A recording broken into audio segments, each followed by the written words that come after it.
What's up, book babes? Get comfy, get cozy. It's time to chill. If you're here for fictional drama, book boyfriends, and no notes required, then you're in the right place. I'm Cassie. And I'm Emily, and this is the Book Bits Club. Okay, we're going to start you off by taking you back to the beginning, the history of the BBC. Back in 2020, picture this, it's COVID. We're all locked away in our houses, hiding from the germs of the universe, and we're alone. We're very alone. I am in my room reading this book that has never been talked about before, and I am deep in it, and the book is ACOTAR. And I am reading this and I'm like, this is amazing. Oh my God, I can't stop reading this. I'm binging it. But I also cannot speak about this out in the universe because there's some weird things happening. I was like, I don't know if I'm ready to tell my friends that these men have wings and that this female is illiterate, but we're like all cheering her on. I was not prepared. You didn't want to talk about the wing tickling? No. What? I was like, I don't know if 2020 can survive wing tickling. No, we didn't do that. So then we fast forward. I read every book in the Sarah J. Maas universe, and it's now 2023, and Fourth Wing has hit the shelves. Again, I'm reading it. I think before it was actually on a shelf. I think maybe I read the self-published version online. I'm not sure. Rebecca, correct me. But Cassie's very elite book club. Cassie's got a good book club. Also picks up Fourth Wing and decides to read it. And that starts the deep dive into the Romantasy universe. And I'm like, okay, Cass, if you're into Xaden, if you can get on the whole dragon mind tickling thing, you've got to pick up ACOTAR. If you can handle the tickling... If you can handle any tickling of any kind, continue on. She's like, absolutely. And proceeds to start reading these books at a pace that I cannot believe. I'm telling you, a book every 48 hours. And this girl is ready to talk about them. And she wants to talk about every nitty-gritty detail. Yeah. And this is what occurs, everybody. I don't any of the details. I read these 3 years ago, and I can barely remember who made it out alive in the end. Which one's Throne of Glass, which one's ACOTAR, which one's Crescent City. I have no idea. And in all fairness, it's a 16-book multiverse. That would be tough. That would be very tough. And so I'm like, Cass, I have to admit to you, I have no idea what you're talking about. And so she proceeds to help a girl out and sends me 20-minute voice notes at a time, retelling every 10 chapters of these books. She's like, okay, here we go. Word of Silver Flames, 1 through 10. Here we go. And they saved my life. But I was like, why is this not available to the internet? You get on YouTube, you get on the book blogs, and it's review after review after review. And I am like, I need to know how to pronounce that girl's name, who she is to him, and what world we're in. Yep. Could not agree more. And that is how the Book Bits Club was born. We were like, let's share our knowledge with the universe. Let's get it out there. And here we are. There we are. I will never forget trying to figure out how to pronounce Farah's name. Oh. It's like, Emily, what is this? I don't even think I figured out how to pronounce Rhysand's name until I realized that book talk was a thing. And we're on there. I mean, thank God for these people, because truly I would be lost, dead in the water without any of their support. Because, Farah, Rhysand, Irene from Throne of Glass that looks like Yareen. It's too much. I actually just learned about Irene less than 48 hours ago from Cassie. And this is what I'm telling you. You need book friends in this universe to tell you what's going on in these books. You cannot be alone with these novels.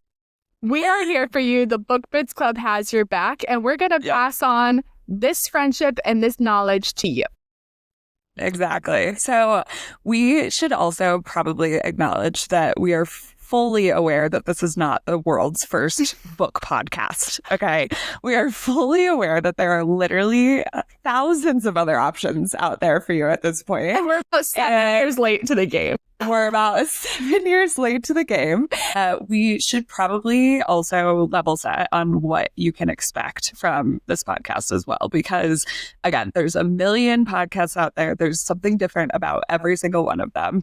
So the simplest way to do that is just to break it down into what this is and what it isn't. So as you can already probably tell, this podcast is either max chill or like zero chill. And what it's not is anything in between.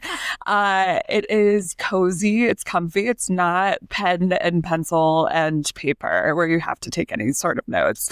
It is ideally more like the Giggly Squad. Like, we want you to come here and laugh. We want you to laugh at us also. It's not the real BBC News Report. And hopefully they never come for us. It's punchy, short, and sweet. You do not need to be going on a 4-hour walk when you're listening to this. And it's drunk history level recaps of books. So you can just expect anything that's coming straight from our noggins, straight from our domes. Like, no, we are not prepared. Don't lie to them. You take notes here and there. We are not prepared. Okay, but the preparation that we do have is that we both have the memory of literal elephants. Like, Emily was very much discounting her memory before when she was talking about not remembering a thing about ACOTAR. But our recency memory is pretty solid. So you can expect the majority, 90.2% accuracy. And then the rest of it's a lot of fun. So that's what you can expect from this podcast. A lot of fun, hopefully a lot of laughter, and talking a lot about books. So why we're here also is something that we should talk about. Like, what are these two girls doing with microphones? We tried to get into the whole bookfluencer universe. Yeah. And let me tell you, the Bookstagram and Book Talk communities are incredible. Like, these people are some of the smartest, coolest, fucking funniest, witty, clever people. And they're so kind. Warm. Like, I have never met a group of people that is so inviting so quickly. Truly, it's amazing. And we felt so at home in being supportive bystanders. But then when we tried to contribute our content, that's where things went south. Before the Book Bits Club started, I had not used Instagram since 2016 and had never created a TikTok account. So why did we think, let's go ahead and try to be influencers? We aren't. Okay. Also, you had used Instagram, you just had never posted. You literally were like a ghost on Instagram, basically, liking and following. I know what you're all doing, but I'm behind the scenes. You know. So we started putting content out there. Turns out we're pretty good at memes. I'll give us that. But we're not very good at literally anything else. Like, we tried the very like aesthetic vibe where you're like doing kind of the little skit with the text over. It was terrible. We literally tried to film ourselves 48 times. We're like, let's stop. So we're going back to our roots here. We're talking about these books in a way that makes them feel like real life, talking about these characters like they're people that we know in real life, ranting about the plot, going deep into the worlds. Yeah. So, Emily, should we talk about why we're even qualified to talk about any of these? Yeah, let me tell you all why you should want to be my book friend, because I haven't really sold it well so far. It really sounds like I'm kind of hitching a ride with all of you, but that's the fun part. I have to say, like, I am not one that's going to like tear apart your theories, tell you why you're wrong. I am reading these books for fun, and I am so immersed in the world. And then as soon as I close them, I'm recommending it to a friend and moving on. And so if you want to just gossip about the characters, you want to fantasize about what if you were them and got to wear that dress she was wearing. I am your girl, because that will not bore me, and I'm ready to talk about it all. Yep. But you would think that Cassie's the same, but she's actually a little bit different. Just a little bit. So I would say in terms of the way that I like to talk about the books, it's very similar. But when I'm actually reading the books myself, I cannot help the journalism major in me. I can't help the like previous high school yearbook editor in me. I go so deep, and I just love immersing myself in the writing style and certain choices that the writer makes stylistically, and the like, did they lead with the character? Did they lead with the plot? Or did they lead with the world? And really, really immersing myself in the character development. Like all of these things just jazz me up. Where I'm forgetting everything that happened, but remembering what it felt like to love that man. Cassie is literally a reference back to the 12 different chapters that reference exactly what he looks like, because she's reread the book 3 times since it came out. Correct. I will also say that I am a just serial rereader of books that I'm obsessed with. Like the amount of times that I've reread the entire Harry Potter series is criminal, specifically The Prisoner of Azkaban. Like I just can't let that book go. I think about rereading Throne of Glass at least once or twice a month at this point.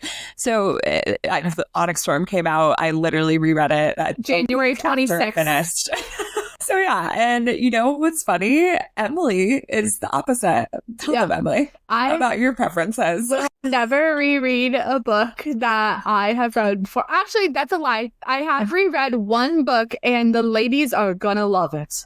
Which book? I have reread Pride and Prejudice 3 times in my life. Shut up. Which some would say is hard to read because of the classical literature.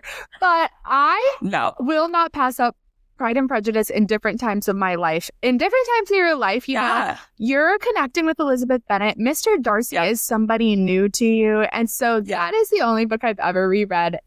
I have probably read, I mean, there was a year where I think I read 150 books alone, so I don't even know how to put a number on it, but I will never touch those books ever again.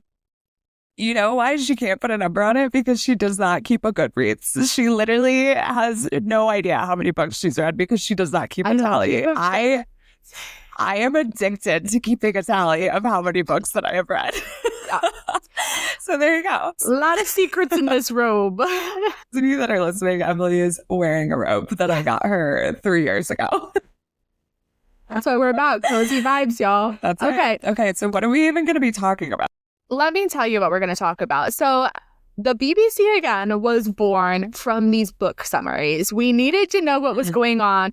We wanted to follow along with our friends that were reading. So at the heart of all of this, our YouTube series, our podcast, is going to be book summaries, read-alongs. We're going to take a book. We're going to read the first 10 chapters. We're going to deep dive. We're going to talk about everything that happened and make it fun along the way. So whether you've read it or not, you can read along with us or just come back to remember what your friends are reading right now. But other than that, we're also going to do some bits of the week, like our favorite moments, the gossip we need to talk about, the things that those book reviewers aren't exactly hitting. And then as some side quests, we're going to do some maybe like Q&As, things about us. I mean, maybe we're going to gain so many followers that they're going to have the questions for us. That's a good point. That is a great point. We're going to have people write into us and we will answer your questions live and you will definitely get some entertainment out of it. But Cass, tell them what we're going to read first.